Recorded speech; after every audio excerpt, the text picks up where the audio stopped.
बांग्लादेश के डिफेंस के हवाले से आज का ये एपिसोड बहुत इम्पोर्टेंट है, इसीलिए मैं चाहूँगा कि आप इसको ज़रूर शेयर करें, सुने भी इसको और शेयर भी ज़रूर करें ताकि इसकी जो रीच है वो ज़्यादा से ज़्यादा लोगों तक पहुँचे और ज़्यादा बांग्लादेशियों को पता होना चाहिए कि डिफेंस के सेक्टर में बांग्लादेश जो इश्यूज़ और चैलेंजेस फेस कर रहा है उनके सल्यूशंस क्या हैं।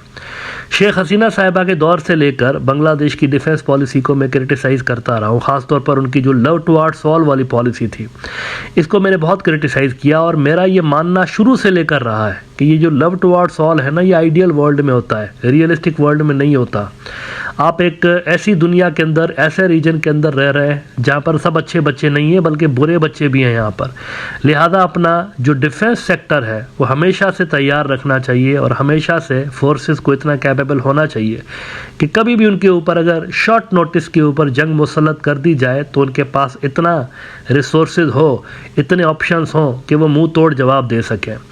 अब इस हवाले से मेरा एक ओपिनियन रहा है कि पाकिस्तान और चाइना के साथ बांग्लादेश को अपने दिफाई ताल्लुकात स्ट्रॉन्ग करने चाहिए, क्योंकि ये दोनों मुल्कों का जो डिफेंस सिस्टम है इसमें इंटीग्रेशन आपको नज़र आती है और दोनों के दरमियान एक भरपूर किस्म की मिलिट्री इंटरऑपरेबिलिटी मौजूद है ना। इस एक्सेस का बांग्लादेश को भी हिस्सा होना चाहिए और ये ट्राइका ज़रूर बनना चाहिए, एक 3 मुल्कों का एक्सेस बनना चाहिए। लिहाजा बांग्लादेश के डिफेंस का चाइना के साथ इंटीग्रेट होना बड़ा ज़रूरी है ना। इसके फ़ायदे क्या होंगे बांग्लादेश को, इस पे बात करते हैं। ख़ासतौर पर मैं बात करूंगा एयरफोर्स के हवाले से, क्योंकि एयरफोर्स एक ऐसा शोबा है जिसको 15 साल तक तबाह करने की कोशिश की गई। शेख हसीना साहिबा ने एक ढंग का एयरक्राफ्ट नहीं लेकर दिया बांग्लादेश की एयरफोर्स को, 15 साल के अंदर नहीं लेकर दिया, क्योंकि न्यू दिल्ली से गालिबन आदेश थे कि एयरफोर्स को आपने बस नाम की एयरफोर्स रखना है, तो इसीलिए उन्होंने बहुत ज़्यादा निगलेक्ट किया है एयरफोर्स को। लेकिन एयरफोर्स ही बांग्लादेश की सिक्योरिटी की ज़मानत दे सकती है।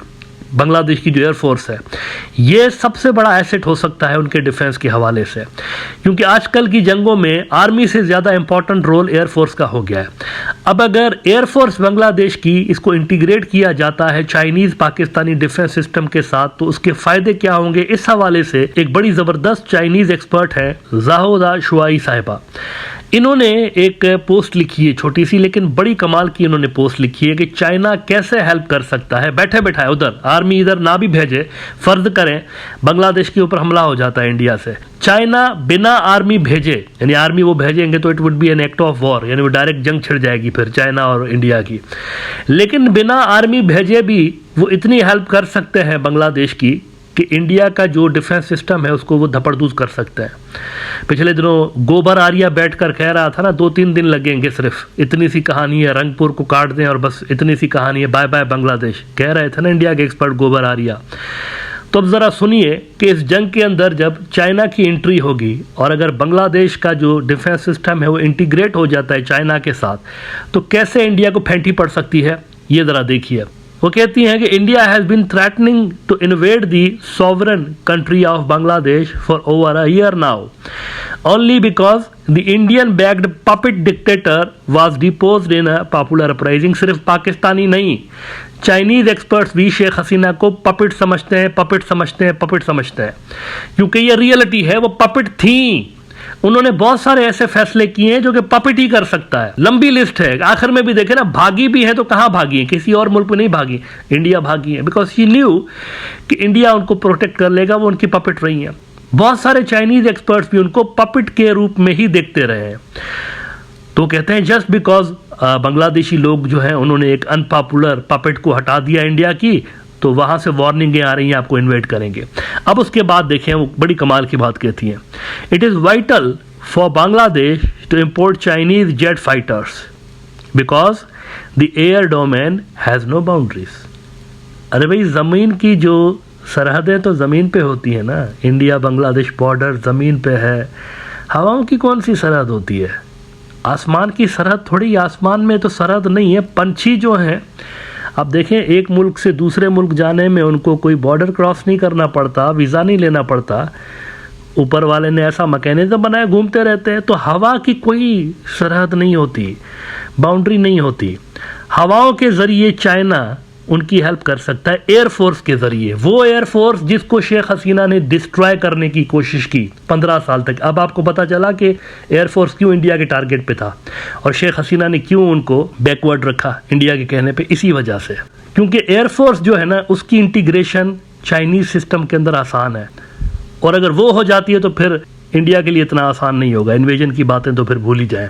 अच्छा, वो कैसे कर सकते हैं, थोड़ा सा टेक्निकल पहलू पे आते हैं। कहती है कि during a possible Indian invasion, अब जरा देखिएगा चाइना कैसे रोल प्ले कर सकता है। During a possible Indian invasion, Chinese stealth fighters J-10C वगैरह जो हैं, और इवन JF-17 जो है वो भी चाइना पाकिस्तान ज्वाइंट प्रोडक्शन है। ये जो 2019 में झड़प हुई थी, इंडिया के रेडार्स JF-17 को कैच नहीं कर पाए थे। हजीमत मिटाने के लिए झूठ बोल रहे थे कि F-16 पाकिस्तान ने यूज़ किया, F-16 यूज़ नहीं किया था। अमेरिका का JF-17 यही था जिन्होंने इनके जहाज़ गिराए थे इंडिया के।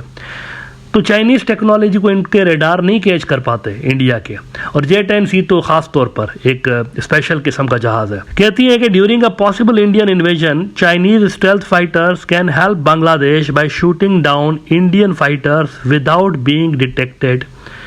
आप वहाँ तक जाकर डीप इनसाइड इंडियन टेरिटरी उनको धपड़धूस करके आ सकते हैं। ये जो वेस्ट बंगाल में इनका स्ट्राइक कोर है ना, जिसकी बड़ी बातें कर रहा था गोरावारिया, पहले तो इसको धपड़धूस करेंगे। बांग्लादेश के बाद अगर J-10C आता है, पहले तो इसी को धपड़धूस कर देंगे, इसी अड्डे को। बांग्लादेश के आजू बाजू जितने भी अड्डे हैं, पहले तो वो धपड़धूस हो जाएंगे, और इनको पता भी नहीं चलेगा कि कौन आगे हिट कर गया है, क्योंकि इनके रेडार कैच ही नहीं कर पाएंगे इसको, कौन सा जहाज था, किधर से है, किधर से गया।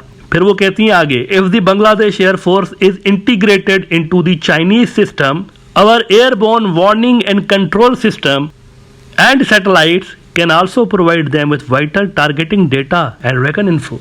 J-10C आ गया, फिर उनकी सैटेलाइट की डेटा उनको बताएगा, इस टारगेट को मारो, इधर इनका टारगेट है, उधर इनका, इधर वेपन का डिपो है, इधर इनके हथियारों का गोदाम है, इधर इनके मिलिट्री के बेसेस हैं। सारा कुछ उनको वहाँ से पता चल सकता है। पायलट को सिर्फ बटन दबाने की ज़रूरत है।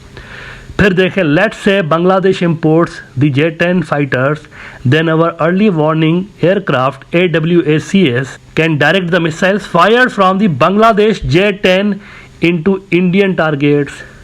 ये समझ रहे हैं क्या कहने की कोशिश कर रही हैं? मारेंगे आप इधर से उस मिसाइल को जो उस जहाज से निकलेगा, जिसको बांग्लादेशी पायलट उड़ा रहा होगा, उस मिसाइल को रास्ता दे रहे होंगे चाइनीज, इधर जाओ, इधर जाके ठक करके टारगेट के ऊपर वो गिरा रहे होंगे। यानी मिसाइल की जो डायरेक्शन है चाइना कंट्रोल कर रहा होगा। कितनी बड़ी बात है। फेंकते जाइए हजारों की तादाद में मिसाइल, और गिरेंगे सही दुरुस्त टारगेट्स पर ही गिर रहे होंगे। वो 2 दिन की बात गोरावारिया कर रहा था ना, इट इज क्वाइट पॉसिबल कि 2 दिन में इंडिया की जो मिलिट्री है उनका इतना नुकसान हो जाए कि वो उठने के काबिल ही ना रहे। ये हो सकता है, एयरफोर्स ये कर सकती है। फिर वो कहती हैं, अवर KJ-500 AWACS can do that without leaving Chinese air space. हम उधर से बैठे बैठाए जंग को कंट्रोल कर सकते हैं, चाइना से बैठे बैठाए। Land and sea domain is different. Sending troops would have to declare war on India, but in the air we can stab them in the back. Then feign ignorance. जैसे गोबर आर्या कह रहा था, हम तो कह रहे गलती से ट्रूप्स चले गए उधर, भाई गलती से चले गए, सॉरी बोल देंगे। यहाँ से चाइनीज बोल रहे हैं, हम भी ऐसा कर सकते हैं। तमाम आपका इंफ्रास्ट्रक्चर धपड़धूस करके हम भी बोल सकते हैं सॉरी। और उसके बाद उन्होंने फिर नीचे हिंदुत्ववादी दहशतगर्दों ने जो बांग्लादेश को स्प्लिट करके हिंदू देश बनाने का एक आइडिया दिया है, उसका मैप उन्होंने शेयर किया है। तो मित्रों, बांग्लादेश की एयरफोर्स ये कर सकती है।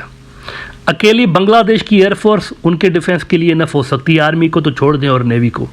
सिर्फ अकेली इकलौती एयरफोर्स ही इनफ हो सकती है इंडिया को धपड़धूस करने के लिए। इसीलिए एयरफोर्स खास टारगेट रहा। पपेट जो थी इंडिया की, उसका खास टारगेट एयरफोर्स रहा गुज़िश्ता 15 साल तक।